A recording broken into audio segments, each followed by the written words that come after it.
I often get asked, how do I improve body language in communication? If you're like most people, when you look at these photos of Ukrainian President Volodymyr Zelensky or Succession's Shiv Roy or former US President Barack Obama meeting with Russian President Vladimir Putin, you get a lot of information even though not a word is spoken.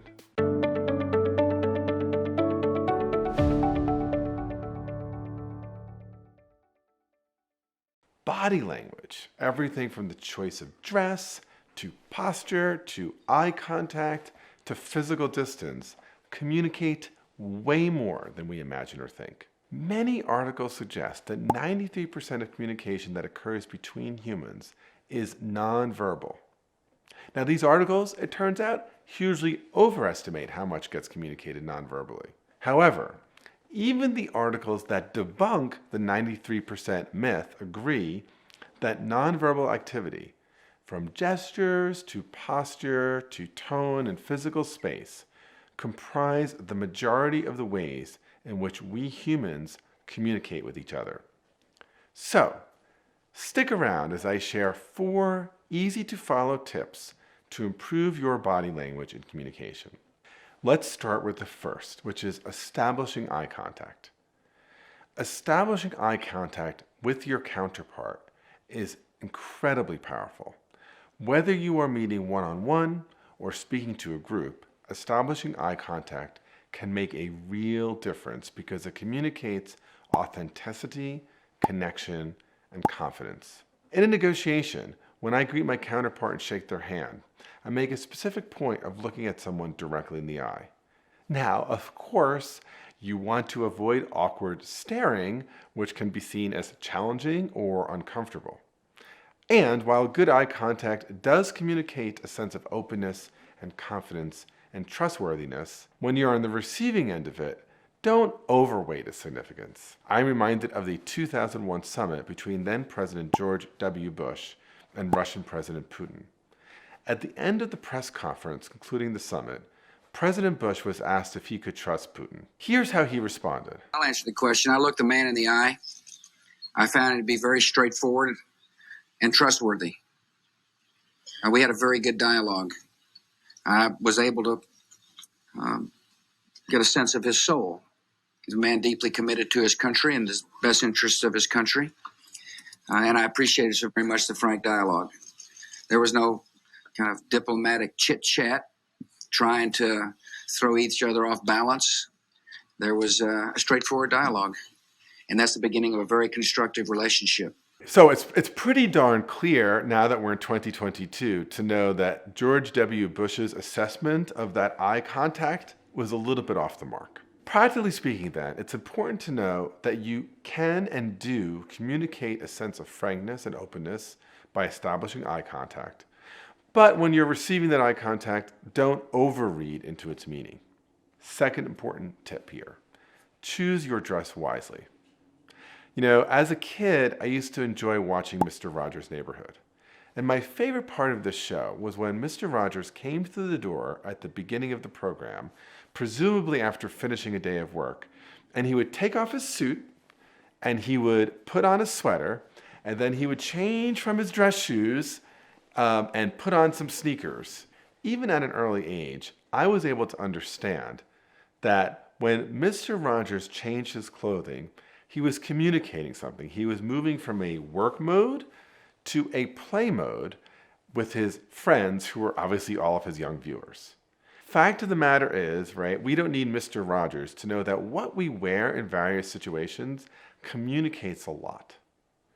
Most recently, I've been really fascinated by the way that President Volodymyr Zelensky has strategically used his dress to communicate with citizens and foreign leaders and even his own countrymen. In addressing various national legislatures and parliaments, Zelensky has worn this olive green t-shirt or occasionally military apparel. This is a stark contrast to the more formal dark suit, white shirt, and dark tie that you can see he wore pretty much all the time prior to the start of the war. Zelensky's choice of dress here is intentional. It's not that he suddenly can't dig up a dress shirt and a tie. So the choice of clothing is sending a signal to his people and to citizens around the world that he stands in solidarity with them and is with them personally in their fight for democracy. He sends a signal that he's not aloof, that he affiliates more with the lived experience of the soldier and the citizen than he does with the experience of the governing elite or the diplomat. When you're communicating, consider the role your choice of dress plays.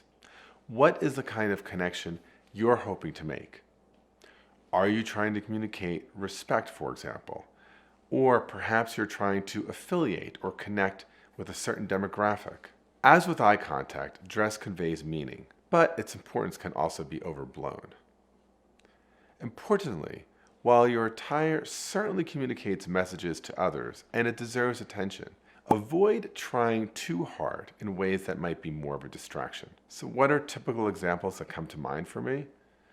Well, one is the young lawyer or executive who goes out of his way to make himself look older than he is. So this might be done, for example, by wearing glasses to communicate a sense of gravitas and experience. And frankly, that actually might work. But then if you add glasses and then streaks of gray hair and then a three-piece suit befitting a man in his 60s, that can actually start to have the opposite effect. Instead of communicating sophistication or maturity, you actually might end up showing yourself as someone who's insecure or pretentious. Similarly, all of us sooner or later get to an age where we want to look younger than we are. And there's nothing wrong with that. Actually, I'm that age. At the same time, there's something to be said about aging gracefully. That's a virtue. So dressing as if you're 20 when you're 60 might work for you, but it also might make you look insecure and uncomfortable with who you're becoming now. So the point is simple. How we dress communicates a lot. We want to ensure that the message we want our dress to send is the one that is in fact received. When in doubt, ask a trusted friend or a family member for feedback, someone who will actually give you their unvarnished real advice. Third, maintain an open posture. As a negotiation expert, I've always suggested that it's helpful to keep an open posture when you're negotiating. There is some research to suggest, for example, that people who have open postures are seen as more trustworthy and as more likable.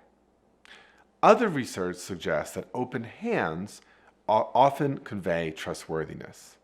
This might explain why handshakes were typically used at the beginning and end of a negotiation. The open hand communicates trustworthiness and the willingness to be bound. In 2012, then Harvard Business School professor Amy Cuddy delivered a TED Talk that is now the second most popular TED Talk of all time, with 64 million views on body language and communication. Specifically, she suggested that certain power poses communicate confidence to others and change their perceptions of us in positive ways. Her research focused especially on women using power poses. Her argument is that power poses did more than communicate self-confidence and competence to others.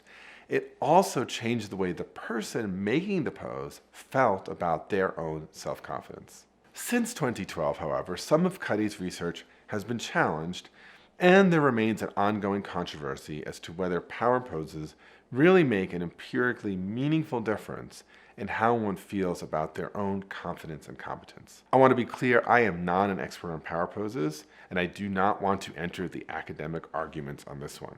Suffice to say, however, that Cuddy and others continue to recommend power poses as a way to increase one's own self-confidence and to communicate power, competence, and self-esteem to others. Fourth, make strategic use of physical space. Finally, consider using physical space to communicate a sense of collaboration, comfort, and autonomy. When you do this, be sure to allow for an appropriate amount of personal space in your interaction with others.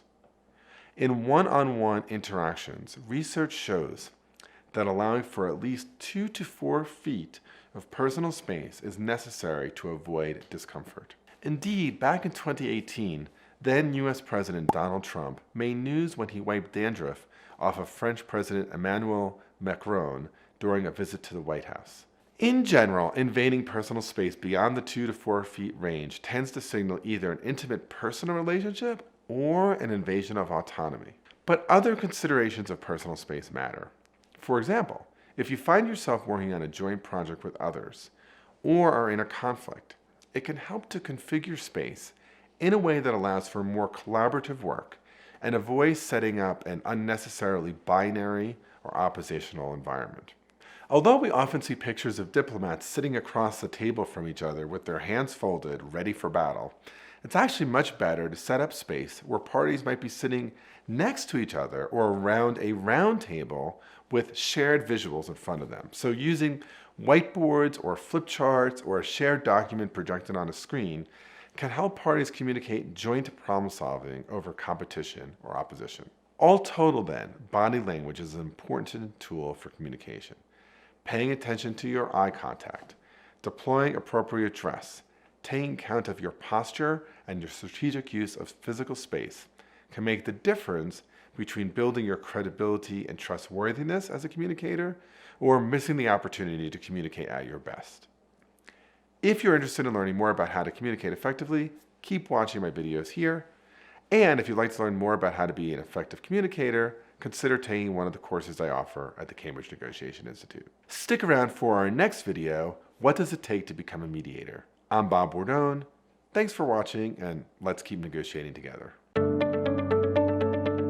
Check out what it takes.